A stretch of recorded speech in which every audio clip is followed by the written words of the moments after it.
اسلام نے جو احکامات دیے ہیں ان میں ایک حکم ہے امر بالمعروف اور نہی عن المنکر، نیکی کا حکم دینا، برائی سے روکنا۔ امر بالمعروف اور نہی عن المنکر دو چیزیں ہیں۔ ایک ہے امر بالمعروف، اس کا مطلب ہے نیکی کا حکم دینا۔ دوسرا نہی عن المنکر، اس کا مطلب کیا ہے؟ آج کل ہمارے ہاں کس پہ عمل ہو رہا ہے؟ دونوں پہ یا ایک پہ؟ ایک پہ عمل ہو رہا ہے۔ امر بالمعروف ہو رہا ہے، نیکی کی دعوت ہم لوگوں کو دیتے ہیں لیکن برائی سے روکتے نہیں۔ آج فضا میں ایک جبر ہے، مسجدوں کے میناروں سے لاؤڈ سپیکر اسی لیے اتارے گئے ہیں۔ فضا میں ایک جبر ہے، آپ برائی سے روک نہیں سکتے، اور جب برائی سے نہیں روکیں گے تو برائی زیادہ تیزی سے پھیلے گی۔ اگر آپ برائی سے روکتے رہیں، برائی نہ بھی رکے لیکن برائی پھیلنے کا عمل جو ہے وہ سست ہو جاتا ہے۔ غور کیا آپ نے جو بات میں کر رہا ہوں؟ آپ برائی سے روکتے ہیں، برائی مٹتی نہیں، رکتی نہیں، لوگ برائی نہیں چھوڑتے، لیکن برائی پھیلنے کا عمل جو ہے نا وہ رک جائے گا۔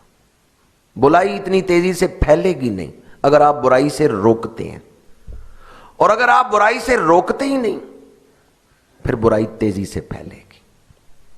آج ہم برائی دیکھتے ہیں لیکن برداشت کرتے ہیں برائی کو۔ آج ہم برائی دیکھ کر بھی اس سے منع نہیں کرتے، اس سے روکتے نہیں۔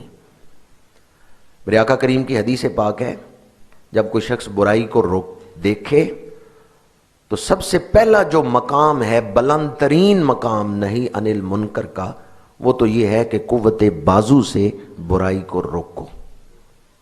لیکن اگر نہیں روک سکتے تو پھر زبان سے برا کہو، اور اگر زبان سے بھی برا نہیں کہہ سکتے تو پھر تیسرا مقام کیا ہے؟ کم از کم دل سے برا سمجھو۔ اور آج کل ہمارے ہاں اکثریت تو ایسی ہو چکی ہے جو برائی کو دل سے بھی برا نہیں سمجھتے،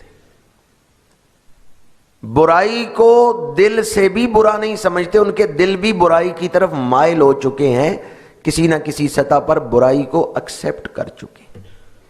بندہ برائی کو برائی سمجھے یہ ایمان ہے، لیکن اگر وہ گناہ کو گناہ ہی نہ سمجھے کہ یہ گناہ ہے ہی نہیں، ایمان ختم، ایمان ہی ختم ہو جائے گا۔ اگر کسی نے حرام کو حلال کہہ دیا، ایمان ختم ہو جائے گا۔ اس لیے کم از کم درجہ جو ہے نا ایمان کا وہ یہ ہے کہ برائی کو برائی تو سمجھو۔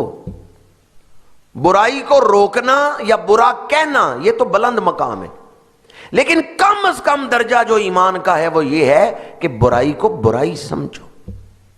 آج جس دور میں ہم زندگی گزار رہے ہیں، ہم لوگوں کو دیکھ رہے ہیں، لوگ کیا سمجھتے ہیں، لوگ اس معاملے میں کیا رویہ اختیار کیے ہوئے ہیں۔ نہ ہم قرآن کو دیکھتے ہیں، نہ ہم حدیث کو دیکھتے ہیں، ہم لوگوں کی طرف دیکھتے ہیں۔ جی رواج ہے، جی رسم ہے، یہ جن کو راضی کرنے کے لیے آپ رسمیں اور رواج پورے کر رہے ہیں، یہ قبر میں ساتھ جائیں گے؟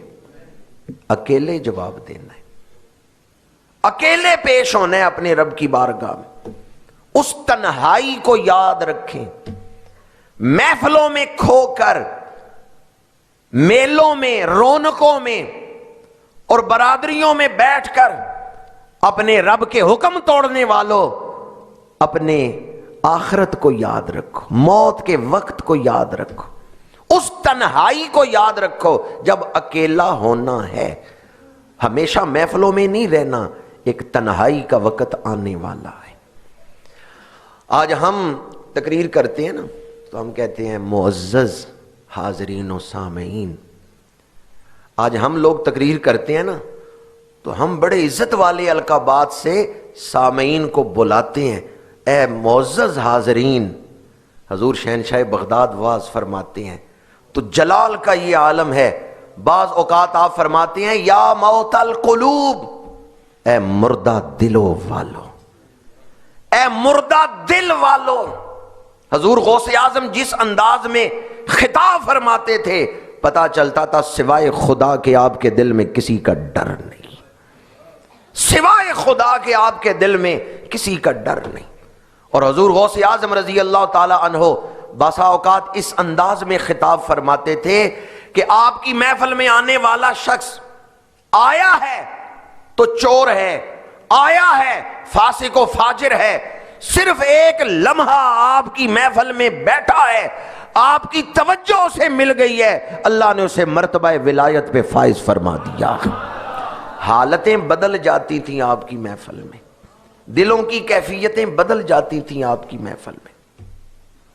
ہم لوگ امر بالمعروف کرتے ہیں، نہی انل منکر نہیں کرتے۔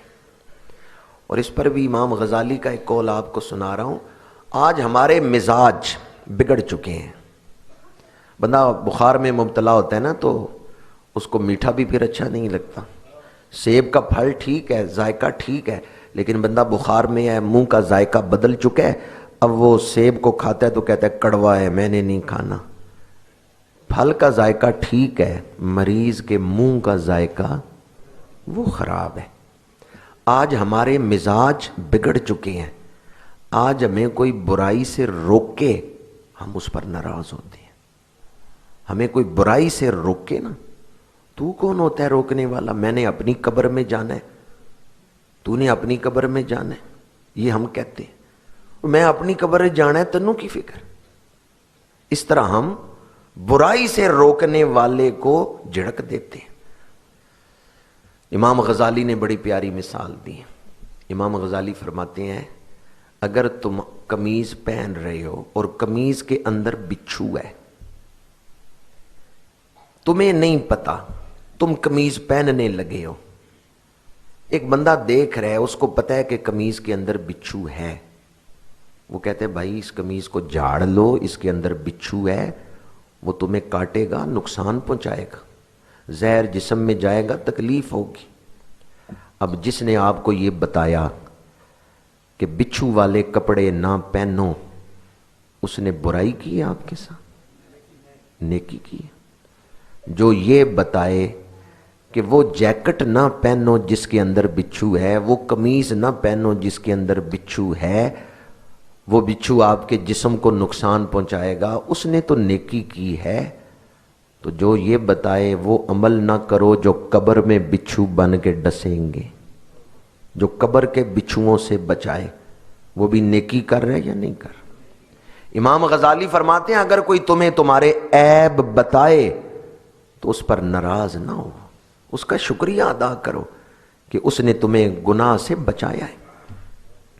اعلیٰ حضرت شاہ احمد رضا خان بریلوی رحمۃ اللہ تعالی علیہ، آپ کے پاس ایک سید زادے آئے اور مونچھیں بہت بڑی بڑی تھی اور داڑھی شریف کوئی نہیں تھی، داڑھی چھوٹی تھی۔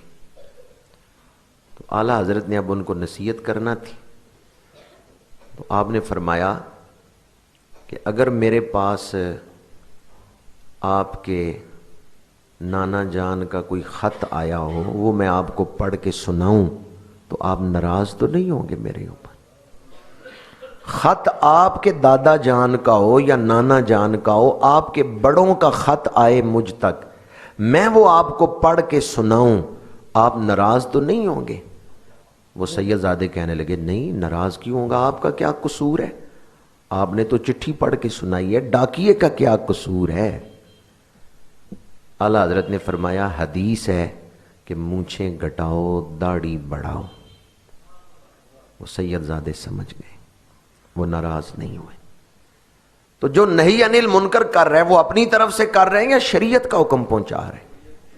آپ ناراض ہو رہے ہیں تو کس کو ہو رہے ہیں؟ منع کرنے والے پر ناراض ہو رہے ہیں یا شریعت پہ ناراض ہو رہے ہیں؟ آپ کا دل گھٹن محسوس کر رہا ہے تو کس سے گھٹن محسوس کر رہا ہے؟ جو آپ کو اللہ کا حکم سنا رہے اس پہ آپ ناراض ہو رہے ہیں یا اللہ کے حکم پہ آپ ناراض ہو رہے ہیں؟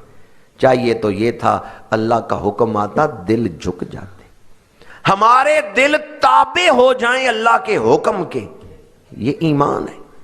اور اگر دل اللہ کے حکم سے ہی گھٹن محسوس کرے